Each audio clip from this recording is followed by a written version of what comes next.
Single arm heavy club swinging allows you to do something that you can absolutely not do in the gym. It allows you to practice your throwing patterns with a weighted lever.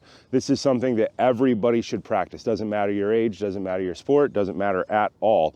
You should practice these things because they are fundamental human movement. If your body is in pain, if you want to see an increase in performance for whatever sport you play, then you should practice heavy club swinging. The exercise we are going to talk about today is a stagger stance backwards circle. This exercise is not a basic exercise, not even a little bit. It is an advanced exercise. It usually sits at least 3.5 years into single arm heavy club training. Normally people do a single arm program where they focus on 11 to 13 core exercises for about 3.5 years because they repeat a program like an Olympic lifting program with at least 7 weights. For gentlemen, that usually means they start somewhere around 15 pounds and they get to 30 pounds and 2.5 pound jumps. For ladies, it means that they may do 1.25 pound jumps based on frame size, but they need to get through 7 weights. The stagger stance backward circle is a variation of a single arm outside circle. Let's walk through a couple of exercises to demonstrate this exercise conceptually.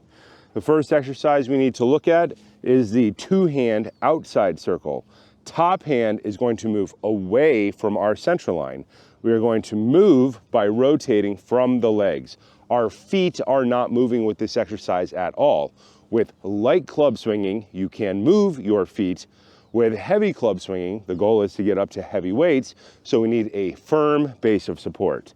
We're gonna rotate our hips, rotate our spine, push until 2 elbows lock out. When you do it for real, you don't pause here. Tip, swing, pull, and catch. Rotate, push, swing, pull, and catch. Rotate, push, swing, pull, and catch. We start with the two-hand version of the exercise because it lets us know if we are rotating our spine effectively. In order to go to the target exercise, the stagger stance backward circle, you have to rotate your spine a lot, under load with a lever. We prep by starting here. Feet don't move, hips move, spine moves. You know you're rotating enough if both elbows lock out. If one arm is bent, you know you have not rotated your spine enough. So we practice the two-hand version first, and you never stop practicing that exercise. You just keep going up in weight. Then we take away that bottom hand, and it becomes an outside single arm circle. Push, swing, pull, catch. Don't hit yourself in the face. Rotate back to center, not moving our feet. Rotate. You'll notice my knee is tracking forward, my heel is flat on the ground. Push, swing, pull, catch. Rotate, push, swing, pull, and catch. The outside circle is different from the inside circle. Outside circle moves away from our center line, and inside circle would move towards our center line. These are two different muscle chains in the body. One is cross, one is ipsa. So one goes from opposite foot to hand, one goes from same side foot to hand at different points in the movement. Outside starts across the body. You're starting the movement with the opposite leg. You're catching with the same side leg.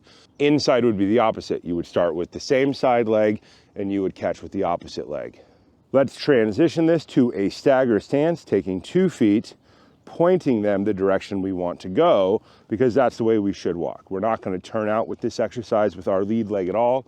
There is no turnout with this exercise because it puts your knee in the path of a giant club of metal, which is just bad. Don't hit yourself in the knee. The opening movement that we're going to do is a huge twist. We're going to show it from 2 sides, but let's start from this side first. We're going to rotate all the way around, and we're going to try and point back. Push, swing, pull, and catch. This opening move is really hard for most people. That's why it's 3.5 years into training. Rotate all the way, arm up, push, swing, pull, and catch. Rotate, push, swing, pull, and catch. Just this opening move is really hard for most people to get around to get to that point. I'm gonna do it with the same side, but we're gonna face the other direction so you can see the rotation and see how far this is. We are rotating all the way. Arm is at 90 degrees, shoulders are level, push, swing, pull, catch. When you do that push, you are loading all the muscles of your spine, all the muscles of your core. It is an extreme range of movement, but it is a normal range of movement. We just don't move that way much in the modern world. If you practice something like sword fighting, then you will find these movements a lot, specifically in Chinese martial arts and Kung Fu. These big rotations, which are meant to allow us to learn to create more core power. This backward circle is the opposite of a forward circle, which we have a different video on. Forward circle goes forward, and you catch in the horrible spot. This one is the opposite. Rotating to the back, push back, absorb force, and catch. You can see the horrible part. If you don't rotate far enough, you're going to swing the giant weight directly into your leg. So you need to know that you can do the range of movement before you try it. This is why we are using at least 40% of our heavy single arm weight, because it needs to be light enough that it doesn't kill you if you do it wrong and you have to control it. Getting the rotation for most people is very hard.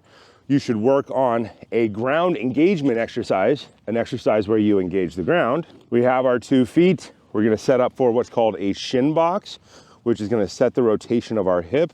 Our goal is to rotate from this lead leg glute across our core to this shoulder. We need to rotate our spine further. This is probably the only exercise I know that really preps this very well. There's a bunch of other exercises that do it poorly, but this one's the best one. We're gonna rotate through, elbow goes to knee. Most people are gonna start with this for the mobility. It's a stretch from that hip, knee, hip, across the spine, to the shoulder, to the elbow. This is not far enough for you to practice this exercise. You need to get even further. We're going to take this hand and start to walk it under your other hand, and then lean, lean, lean back. You should put this exercise in for 2 to 3 minutes without moving. No coming up, no going down, no fidgeting. Get all the way down, breathe for 2 to 3 minutes, and then you need to do it on both sides. Same thing, set up that shin box, start with the elbow, that might be minute 1, and then start to walk the hand through, lean the shoulder back to the knee. And you will find that you are going to start to develop that spinal twist mobility that you need to accomplish this family of exercises. Most people will never get to this exercise. Most people will spend years working on this square stance, outside circle, which is still hip rotation, knee rotation, and spine rotation, and they will go up in weight. Getting to this advanced exercise is for people who have spent a lot of time doing it. I will never tell you not to do something. If you've been doing heavy club swinging for 5 years, you will end up doing a lot of this more entertaining stuff. Because club swinging is infinite, you can always find more complexity inside of it. And then you can start over with a lightweight and you can go back up to a heavyweight.